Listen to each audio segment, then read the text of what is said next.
Ja, det er det. Det er rigtig flot. Lyngby-Taarbæk Kommune er en stor uddannelse- og universitetsby.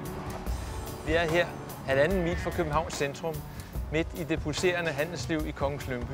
Jeg skal være borgmester igen, fordi jeg og det konservative Folkeparti har vist, at vi har mod til at tage ansvar, til at træffe beslutninger og til at føre kommunen frem i den udvikling, som gør, at vi fortsat er den kommune, som de fleste mennesker gerne vil bo i.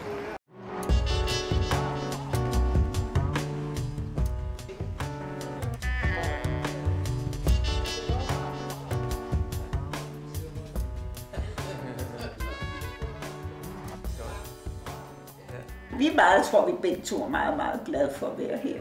Vimmergaard er et rigtig godt eksempel på de 125 plejeboliger, vi har opført i den her periode. Jeg skal fortsætte med at være borgmester, fordi jeg er god til at skabe de resultater, skabe det samarbejde, der skal til, for at vi fortsat er en af landets bedste kommuner at bo og leve i.